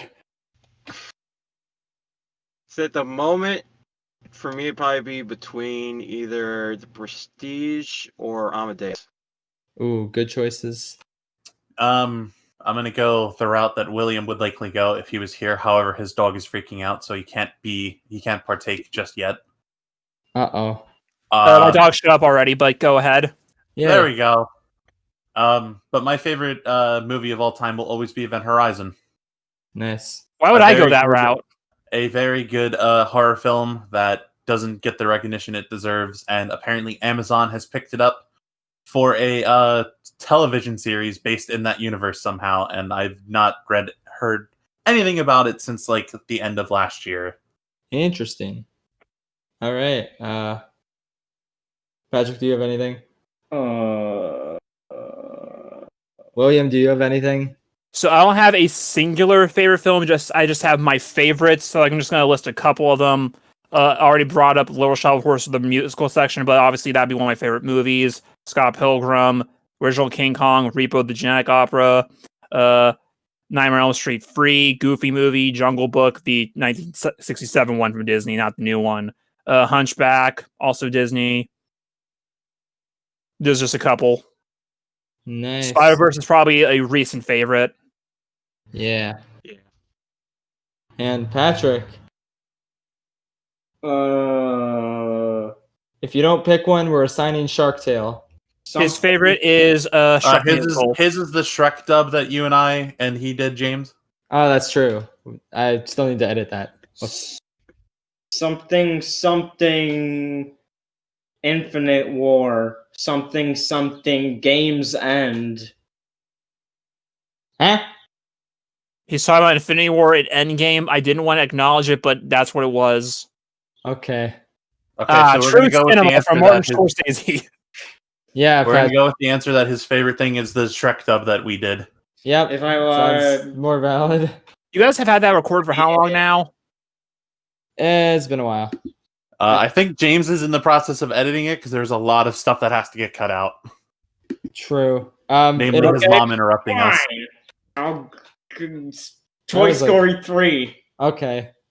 That's more reasonable. No, I'm just kidding. You can have a favorite movie of anything you want, unless it's Shrek the Third. That's illegal. Anyway, though, Okay, so sorry. I know we said that was the last one, but here's two more quick ones.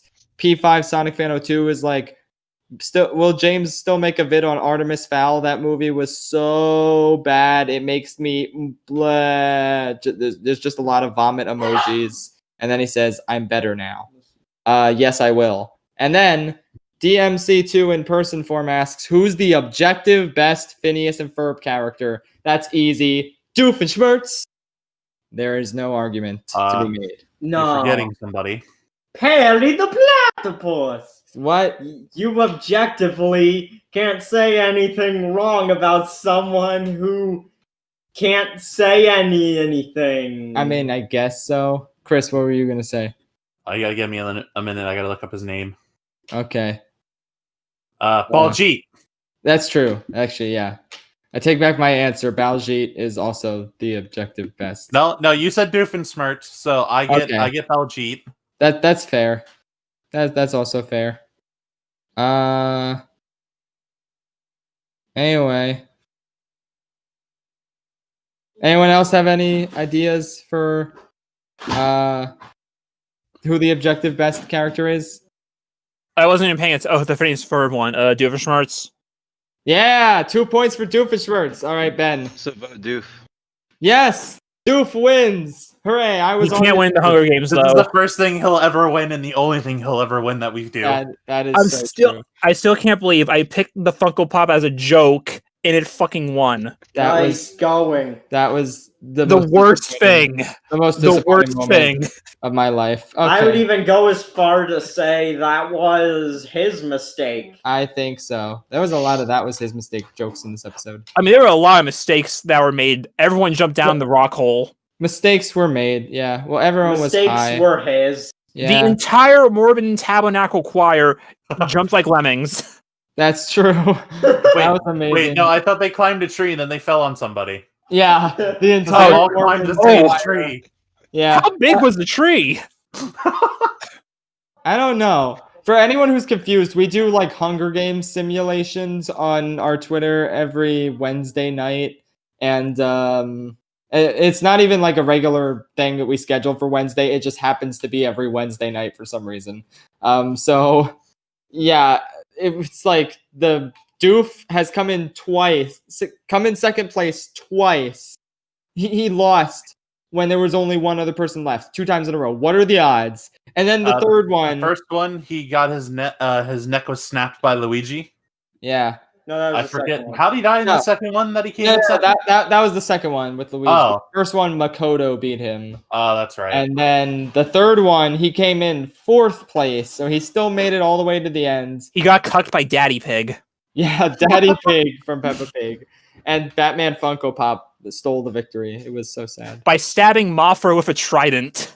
Yep, it was the most tragic thing ever. Anyway, though, that's about it. So let's wrap this episode up. And fellas, do you have any final plugs you would like to plug? Or no, we got to do the recommendation. Okay. I mean, at this point, it might as well be the same thing. Yeah, true. Yeah, let's just do a recommendation or plug. Let's merge them and be efficient. Okay, I recommend WarioWare Gold. It was only $11 when I bought it. I haven't played it yet, but it's only $11. Like, come on, you can't go wrong. It's over. It's not. It's like 30 now. It's very tragic. Oh, I'm sorry, everyone. Way to go, James. Now you have to change your recommendation. Buy it. No, still buy it for 30, maybe. I don't know. Maybe it's Wario. It has Wario in it. Just buy it. That's my recommendation. Look, guys, look at my greatest achievement. WarioWare Gold on 3DS. That's a funny meme. Okay. Anyone else has a recommendation or plug? I recommend that you campers all check out the Kid Icarus video that should be up soon. Yeah, the Kid Icarus video. Patrick has helped me by fixing edits. It's taken an entire year, but my video about Kid Icarus Uprising will be out very soon. So that's very cool. If you want to know, William, I was told to redo most of your visuals because the quality looked bad. Yeah, I don't even remember what I did for that one, so I don't really care.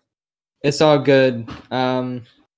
Your quality is good now, but a year ago the visuals did not look so hot. But I now think I just like grabbed like a video that had like both screens and just zoomed in on the one screen, probably. Yep. Also, So that's probably why. Since this was an older production, a lot of people put in music, which is a no-no. That's no good. Anyway, I think well, that was like the first one you specified that rule for too, wasn't it? I think so, yeah. But now, Okay, I'm just gonna recommend. For the past couple of months, Mill Creek has been putting out every individual Ultraman series on Blu-ray, and they're each like $20 or $25. cool. So go check those out. They keep releasing them. They're doing every series, and there's a lot of series, so they're gonna be doing this for a while. Cool. So Chris, do you have anything? Deal that I think is not expired. Ooh, On Steam, I believe the Master Chief Collection, if it's your they got a summer deal sale of $5 off your first purchase, and our first purchase is $30, and Master Chief Collection's $32, so averages out to $27 for I believe 5 games or 5 or 6 games. The Halo games are all pretty good. Play them on your Too PC. bad. Yes, they are. nice. All right, thank you, Ben. Chris, would you like? I'm going to go with 2. I'm going to recommend and plug something. So my plug will be my new Twitter. Oh yes, follow Chris's new Twitter. Now this way, people finally My can tell us apart. recommendation will always be that you should check out whatever video shenanigans James and I decide to do whenever he releases the Total Drama Island thing that we did. Yeah, Become a Knight of Sealand. Yes. Exactly. Oh yeah, also become a Knight of Sealand and join the glorious country of Sealand. Yes, please do. For only $126, you could become a knight. Epic. Please I only mean, do for only that $44, you can become a duke, but nobody wants to be that. Knight. Yep. Or I mean, a lord. Excuse me. True. Maybe someday though. All right, so that's James, about why it. don't you become the Lord of Sealand, and then you can join me I should. You're as right. we run guns to like Europe or something. I don't know. Oh boy. I don't know We what they will- do. We will liberate Sealands. Excellent. No, we're going to make Sealand great. Oh. Oh okay. no! Uh-oh. And See, I didn't add the the again first part place. because Sealand was always been great, so we're gonna That's make it true. greater. keep Sealand Greater. great. Perfect. The great-inator.